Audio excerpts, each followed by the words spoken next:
Diet में कोई भी तब्दीली लाए बगैर वजन कैसे घटाएं। चलिए सबसे पहले एक्सरसाइज की बात करते हैं। जंपिंग रोप। जब आप बैठे होते हैं तो आप लगभग 50 कैलोरीज बर्न कर रहे होते हैं 1 घंटे में, लेकिन जंपिंग रोप से ये नंबर 560 कैलोरीज पर आवर तक जा सकता है। तो आधा किलो चर्बी 3800 कैलोरीज होती है, यानी आधा किलो फैट बर्न करने के लिए आपको लगातार तकरीबन 5.5 घंटे तक जंपिंग रोप करनी पड़ेगी। अगले नंबर पे है वॉक। अगर आधा किलो फैट कम करना चाह रहे हैं तो तेज वॉक करने से आप हर घंटे में 340 कैलोरीज बर्न कर सकते हैं, यानी आपको करीब 10 घंटे तेज वॉक करनी पड़ेगी आधा किलो चर्बी कम करने के लिए। अगली एक्टिविटी है लाफिंग, यानी खुल के हंसना।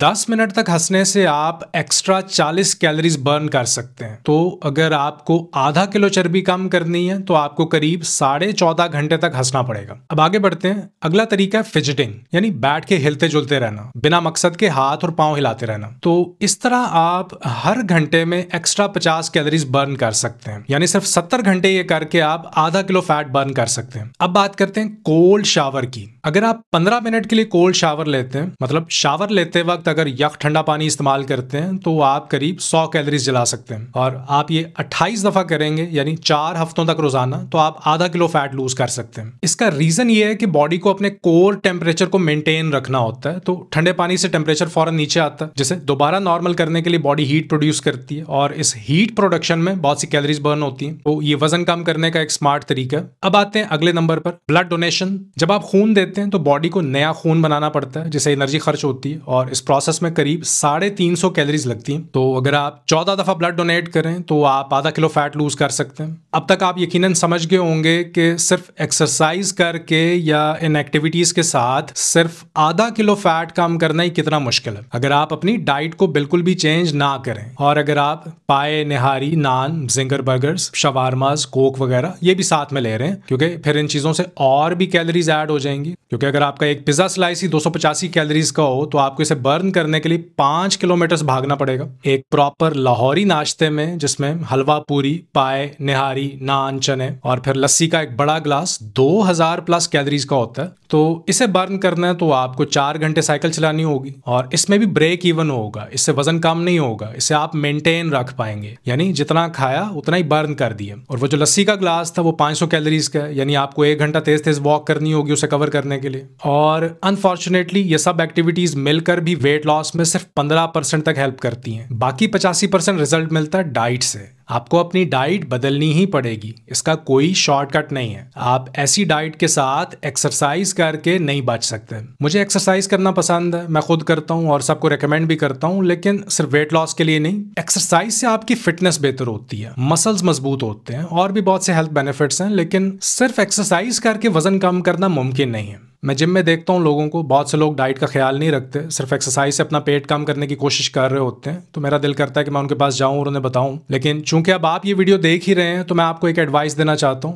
अगर आपको वाकई बॉडी का फैट यानी चर्बी कम करनी है तो एक चीज सबसे ज्यादा इंपॉर्टेंट है, अपनी इंसुलिन को लो रखना। और सबसे बेहतरीन चीज़ ये है कि जब आप इंसुलिन को कम करते हैं तो आपकी भूख और क्रेविंग्स बिल्कुल ख़त्म हो जाती हैं, यानी ना भूख लगेगी ना ही स्ट्रेस होगी खाने की। और यही चीज़ आपको इस रूटीन पे टिकाए रखेगी, क्योंकि जब तक आपकी इंसुलिन कम नहीं होगी तब तक आपको भूख लगती रहेगी, और इन क्रेविंग्स की वजह से वजन कम करना फिर मुश्किल हो जाएगा। इंसुलिन को कम करने का सबसे बेहतरीन तरीका लो कार्ब डाइट, यानी कीटो डाइट, यानी कार्बोहाइड्रेट्स को कम रखना। सिर्फ शुगर ही नहीं, इसका मतलब सिर्फ मीठा छोड़ना ही नहीं है, बल्कि हर वो चीज़ जिसमें छुपे हुए कार्ब्स होते हैं, छुपी हुई शुगर होती है, जैसे कि ब्रेड, नान, रोटी, biscuits, bakery items, sausage, pizza, breakfast cereal, मैदे से बनी हुई चीजें, इन्हें आपको कम करना होगा। 50 ग्राम से ज्यादा कार्बोहाइड्रेट्स आपको पूरे दिन में नहीं खाने। कई लोग कार्ब्स को बिल्कुल छोड़ ही देते हैं, सिर्फ गोश्त, अंडे, फिश या चीज वगैरह खाते हैं। इस डाइट को कहते हैं कार्निवोर डाइट, यानी कोई सब्जियां नहीं। ये बहुत सिंपल होता है, लेकिन ये लॉन्ग लास्टिंग नहीं है। इसे पीरियोडिकली आप कर सकते हैं, और ऐसे लोगों का वजन बहुत तेजी से नीचे आता है क्योंकि ये अपने कार्ब्स को 0 तक ले आते हैं। लेकिन अब मैं आपको एक और जबरदस्त चीज बताता हूं जो आपके फैट बर्निंग को मजीद स्पीड अप कर सकती है, और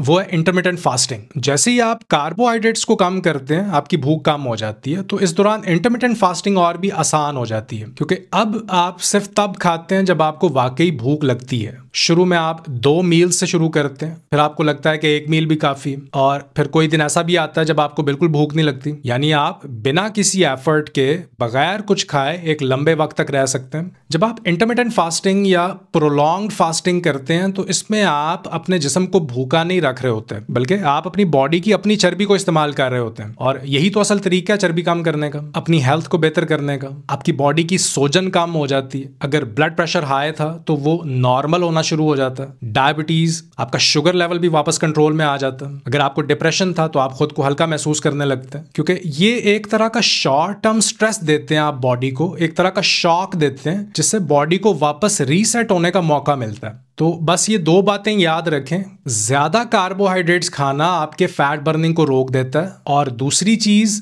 बॉडी का फैट कम करने के लिए एक्सरसाइज या किसी भी दूसरी एक्टिविटी का रोल सिर्फ थोड़ा सा होता है। आपकी थोड़ी सी हेल्प होती है, आपको एक पुश मिल जाता है। तो सारी बात घूम फिर के यहीं आ जाती है, क्या बगैर डाइट बदले वजन कम किया जा सकता है? जी हाँ, बिल्कुल, लेकिन सिर्फ थोड़ा सा। असली फैट लॉस तो तभी होगा जब आप अपनी डाइट को कंट्रोल में लाएंगे। वीडियो देखने का शुक्रिया, अपना ख्याल रखिए, अल्लाह हाफिज।